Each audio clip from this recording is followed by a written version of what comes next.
name is Caleb Reynolds, and I'm an ambulance driver in a small town in Ohio.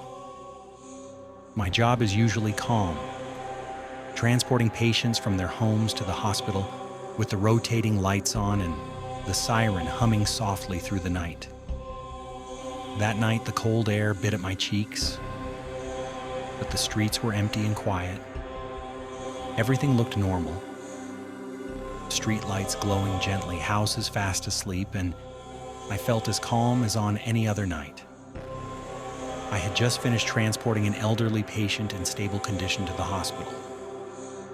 It was just me and my ambulance on the road, the siren off, and the low hum of the engine my only company. It felt like a perfect night. No problems, no emergencies. I even managed to smile to myself, a quiet bit of pride that I'd helped someone without any drama or strange incidents. I took a sip of the hot coffee I'd brought from home. The warm aroma soothed me as I stared at the empty road ahead. Everything was fine, or so I thought. Everything was fine, or so I thought. But the moment I switched the siren back on and looked down the dark road, something strange happened. The rotating lights reflected off the roadside, and from the back seat, I felt as if something was staring at me. At first, I assumed it was just a shadow from the streetlights or maybe fatigue playing tricks on my eyes. But when I glanced back, the body of the critical patient I had just transported from another hospital, who had been lying motionless with a blanket covering part of his face, was suddenly sitting upright on his own. My heart pounded. I drew in a deep breath, trying to steady myself. This is impossible.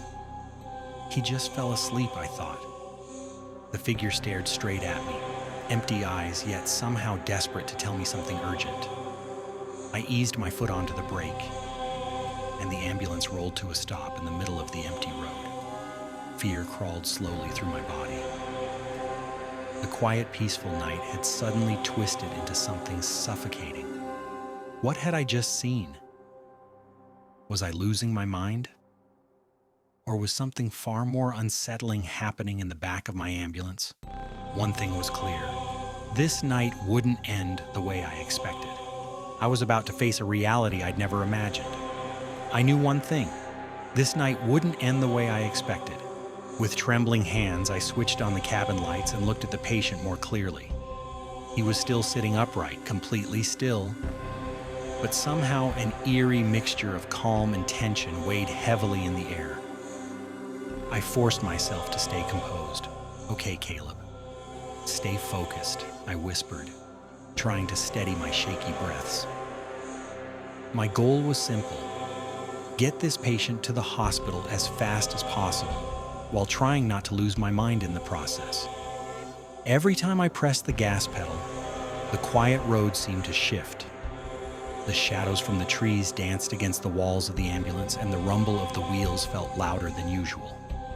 Every few seconds, I glanced back, and the patient's body was always there, always staring, like he wanted to warn me or ask for something. Then the ambulance radio crackled. The dispatcher's voice sounded normal, but beneath it was a faint whisper. "Caleb." I snapped my head to the passenger seat. No one was there. My pulse raced. This was more than just transporting a patient now. This was about confronting something I couldn't understand while still trying to do my job. Every turn in the road became a test. I had to stay steady, stay calm, and look for any clue that might explain what was going on. This night demanded more from me than I ever expected.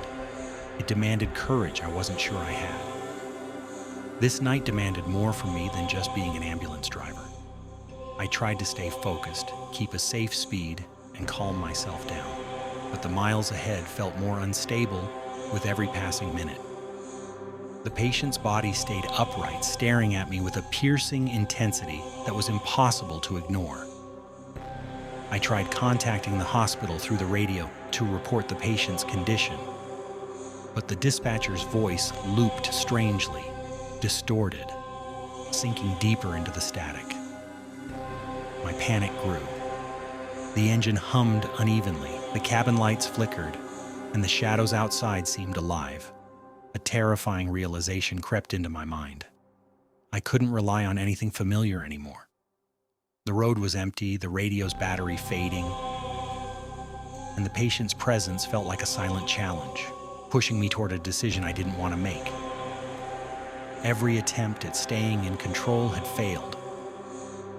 I had one final choice left, and it was the hardest one. Face whatever was sitting in the back seat, without knowing what it really was. Fear tightened around my chest, but I knew I couldn't avoid it. I inhaled deeply, steadied my trembling hands, and prepared for the final step to get through this night. The once quiet evening had become the greatest test of my life. What started as a calm night had turned into the hardest trial I'd ever faced. I stared at the back seat, breath held. Every part of me wanted to retreat, but I knew I couldn't. I had to confront whatever was sitting there and get this patient to safety. I slid my seat closer to the back, switched the cabin light to full brightness, and looked the patient straight in the eyes. "I'm here to help you. I'm not leaving you alone," I said softly. Suddenly, the rigid body slowly lowered its head as if calming down. The air inside the ambulance shifted. The crushing tension that had wrapped around my chest began to ease. Carefully, I pressed the gas and continued driving, but now, with a strange sense of clarity. The patient stayed still, and a quiet peace settled into the cabin. When I reached the hospital, I made sure he was brought inside safely. Doctors and nurses rushed in with professionalism. But when I glanced back at the ambulance one last time, nothing seemed out of place. Only I and that empty vehicle knew what had happened tonight. Relief washed over me. I had faced my fear, stayed professional, and delivered my patient safely. The terrifying night ended without harm, and I realized that sometimes facing the unknown is the truest form of courage. The terrifying night ended safely, and I realized that sometimes facing the unknown is part of real bravery. As I parked the ambulance in the garage and closed the door behind me, exhaustion weighed on my body, but relief filled my chest. I sat for a moment staring at the calm night sky, replaying every second of the tension I just survived. From that experience, I learned something important. Fear isn't meant to be avoided. It's meant to be faced with patience, courage, and confidence. Even in the darkness, when everything feels out of control, staying calm and focused can guide you through. I also understood that my job, driving an ambulance, helping people in their most critical moments, isn't just about speed or technical skills. It's about having the strength to face the unexplainable.